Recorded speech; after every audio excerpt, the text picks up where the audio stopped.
Yep, you guessed it, circlips. So we'll remove those now. This is a 555 brand Chinese clock that a friend of my wife's asked me to have a look at and service it. It hasn't been touched for a long period of time, so that's what our project is for today. It has a 15-day movement in it. This is a pendulum that came with it, and it's supposed to be working, but it needs a clean and a service, so that's what our project is for today. So first up, I'll remove the hands. There's a little knurled nut up here that comes off. Put that over there. Then the minute hand will just slide off. That's a minute hand. And the hour hand will be held on by friction, so we'll just turn it backwards and forwards slightly and lift it up and it comes off. And there's the hour hand. Now we've got 4 small screws in there, very small screws in there that we need to remove. So I'll get my version screwdriver, which has got very fine tips on it, and we'll remove those screws. They're in there relatively tightly too. They are a bit tight. Oh no, it's coming out. I'll get a dish to put that in. Put that down there. The screw's not actually coming up. I don't know if it's there. Lifted the board. There we go. I'd better grab these screws. Nope, it's still stuck in. Alright, I'll take those out in a moment. I'll remove that little tray of screws we've got down there. And the pendulum. And there's the movement of the clock. I'll take that out of the case and then we can start to do some work on it. Looks like it's in pretty good nick actually. May not have done a lot of work. Not a lot of grease or oil or dirt or anything on it. So anyway, we'll check that out in a moment. I'm removing the screws that hold the movement in place now. There's 8 of those. They won't take long to remove because they're decent sized screws. I can get a nice little blade screwdriver into them and they come out very easily. I don't know how old this movement is. It seems to be in very, very good condition. So we'll see if we can find any information on the plates once we get it sorted out. Well, it's loose now. We'll turn it sideways. And twin hammers. You can see there's 2 gong rods down there. Rack and Snail, the front, over the back. Made in China. 555 brand. But nothing else of much consequence on there. Right, we'll investigate that in a moment. A bit of oil on there. Right, and it's obviously starting to work. The gathering pallet working there. Lifting the rack up. Nearly finished. Another one to go. There we go. Rack stop lever has fallen down and stopped the rack from moving. Alright. Now before we can take the movement apart, we need to let down the mainsprings. However, in a movement like this, we don't want to damage this piece here, which is a pendulum leader, or the piece underneath it there, which is a crutch. So what we'll do first is we'll remove those, and we'll also take off the hammer levers up here, the double hammers, and then having done that, we can safely put the back of the movement onto my little block down here, and we can hold it quite firm while we use a let down tool to let the mainsprings down. Now we've got here, that's interesting, the suspension spring, this piece here, is held on by a little screw. Usually they're held on with a tapered pin or a bent piece of wire, but this has got a little screw on it. So I'll have to get my version screwdriver again because it's relatively fine and I can get into that once I align the slots. A little bit hard to see, but that's getting there. And then undo the screw. Well, that's a bit tight. I'll try one of my other screwdrivers, a blade screwdriver. It might get in. It's going to be pretty close. That is tight. I can't twist the pendulum leader off. I'm going to have to remove that screw that's in there very, very tightly, simply because I can't take those 2 screws out on the back cock. If I do that, it'll release the pallets from the escape wheel and there's still pressure on the springs, and that'll run round madly and quite likely damage a tooth on a wheel somewhere.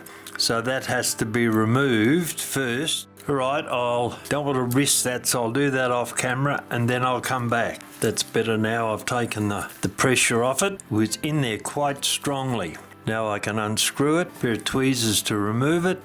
On the other hand, it can just fall out if it wants to, apparently.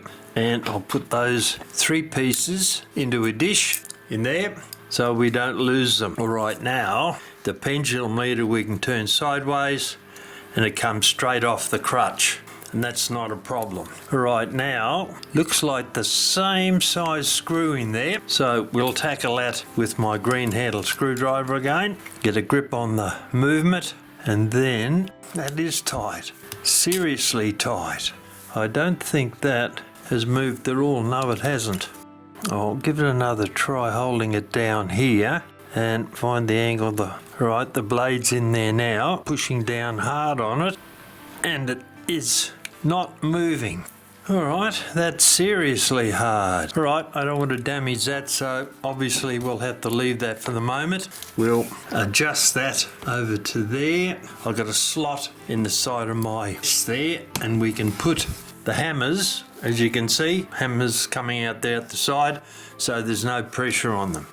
Alright, now I can now press down very strongly on the winding arbor, and I'll turn that round to there. We're going to use a let-down tool.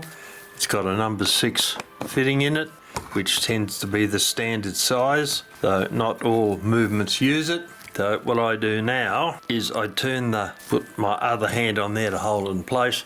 I turn the let-down key in the direction of winding the movement up, and then put a screwdriver on the end of the click here. You can see that all the pressure is now out of that spring.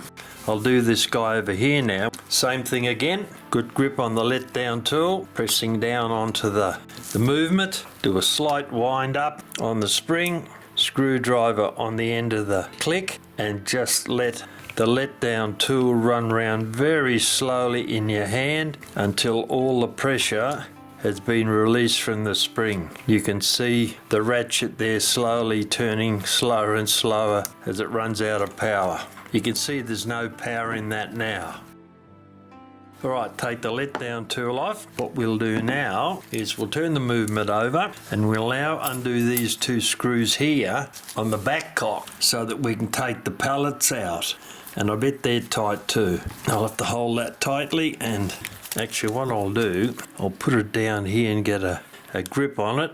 Gee, everyone loves having incredibly tight screws on everything. Tightening screws down this tight actually affects the threads on them, and can also seriously affect the slot in the screw where you put the blade of the screwdriver. They do not require any sort of pressure of that amount to hold them down. Alright, I'll take those out now, put it in a dish. This guy over here holding the back plate, and that dropped off. There it is. Whoop, I'm going to drop through the movement and come out there. Got him. Okay, back cock can come off now, that piece there, and then out comes the crutch with the pallets on it. And there it is. I'll have a quick look at that. We've got, that is very loose, and this will have to be tightened down because we can't have that rolling round in the breeze in there. So we'll look at that before we put that back together. Alright, now how's that? That's held in there. What one over there? Alright, now I'll put the hammers back into that slot over there again, and we can now start to take the movement to pieces. Right, we're ready to start taking movement apart now. First thing we normally do is get rid of the levers that are in there, rack stop lever, etc. So to do that, I'll take this spring off the end of the rack, and I think it's tightly attached. Yep, that can stay there. Alright, now we can see what's holding these levers in place, and there's a circlip there. Alright, I'll turn that round at a slight angle and see if I can pull that out. Nope, it's going to be too tight. Alright, I'll have to use a pair of pliers and gently press on that because I don't want it to go flying around the room like often happens. There we go, I think that's moved it enough. On the other hand it hasn't, but then I haven't lost it, so that's a plus. Right, another try. There we go, it's loose now. Pick it up with a pair of tweezers. There we have it. And now that lever, the rack stop lever, that guy there, comes straight out, allowing the rack to flip round in the breeze. Alright, that's the next piece. The lift lever, I wonder if that'll... No, I'll leave that for a moment. I'll take the rack off next. Slot the hammer levers back into the slot there. Now, being pretty careful we don't lose this. Pair of pliers on it and push back against the post. No, didn't move. That has. Now, put my finger on that so we don't lose it. Then pair of tweezers and remove it. There we go. First thing we do now is to check both those circlips to make sure they're the same size. And they are. They tend not to be in clocks. But in this instance, those two are the same. Right. If they were different, I'd have to store them in different places. And there's another one coming up in a moment on the minute wheel down here too. All right. Let's take the rack off. It slides straight up. That's the rack. Put him over there. Now, the snail won't come off until that metal plate on top of the minute wheel is removed. And to remove that, we've got to take that circlip off. So this one is a little bit more difficult, simply because you can see there's a lip on there. So it's not going to just slide out, it's going to have to come out and lift up. Though that doesn't mean that it's not going to fly around the room. So finger on the back of it as usual and give it a squeeze, which made no difference at all. And I don't know.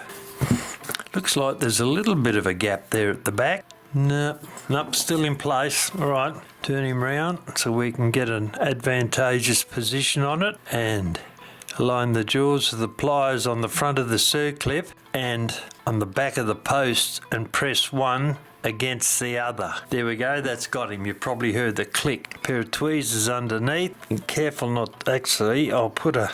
No, they might be all right. I was going to get a...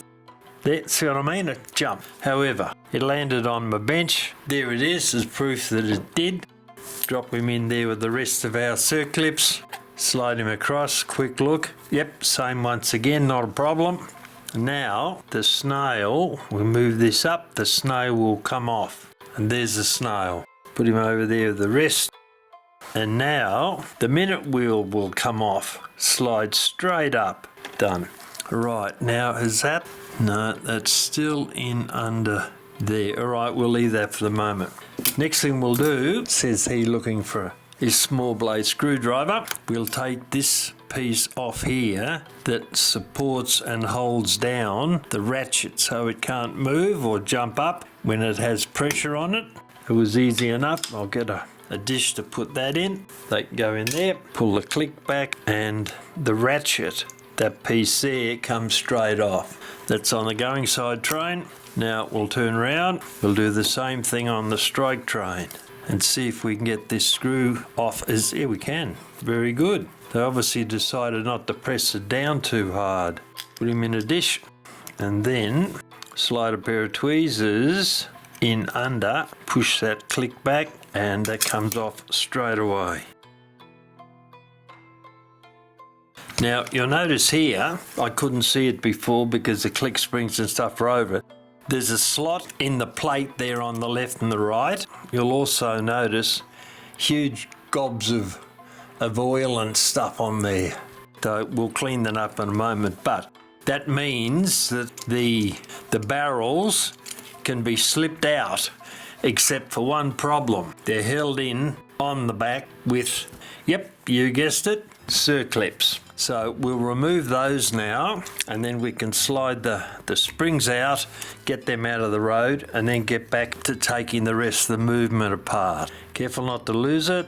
That is pretty tight. Doesn't particularly want to let go there. Get both those grips on it and, interesting. Right, I'll have a look at this one. They should, in theory, just clip off the same as the other ones have, but they've decided to play tough and not do it. I'll try this, guys. Here we go. Nope, doesn't help lifting it up. Alright, that is tough. We might have to wait until we take the movement apart to remove those.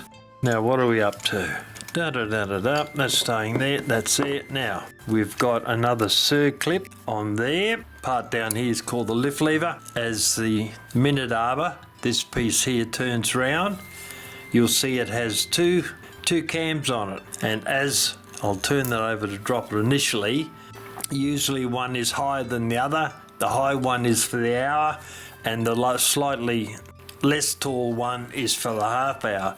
But as the minute arbor turns round, you can see that lever is slowly starting to rise, and as it does, up here under the gathering pallet, the other end of the lever is getting higher and higher until it gets up to its zenith up there, and then once it gets right to that point, just before it drops, unlocks the pin on the warning wheel. The warning wheel starts to spin, and once that happens, the gathering pallet starts to turn. The rack falls down to the number of hours delegated by which notch it's here on the Snail, and as it turns round, the gathering pallet turns up here. There's no power on it, that's why it's not turning, but it turns round and the rack works its way up until it drops into the last deep cut in there, and that pin on the gathering pallet drops into there, stops the rack, and then the rack stop lever drops down underneath and the movement stops striking. So take all those out again and back to where we were. Now I'll spin that round a bit and get that out of the road. Alright, that's under the gathering pallet. Alright, that'll come up underneath. Alright, there's a little bit of movement in there actually. Shouldn't be, but there is. Alright, they're all done. Now, that'll hold those there. That'll come up, we take those off. Where's that slot for the hammers? Right, now we'll undo these nuts here. Pillars, what do you know, 6mm I think? No, 5.5mm. Excellent. We'll undo those, take them off, drop them into a dish, save the nuts so we don't lose them, and they'll come pretty much straight off. No dramas there. And last guy here, spin him off, and alright, we're finally done with those. They'll go into a bag later on, out of the road. Alright, we can now see what happens when we start to lift the top plate. It should lift. Now the escape wheel's dropped out, I'll put that back into position. Don't think it's going to stay there. What have we got? We might have to take those circlips off on the back of the... Just have a quick look and see how this is set up so we know what we've got when it's time to put it back together again.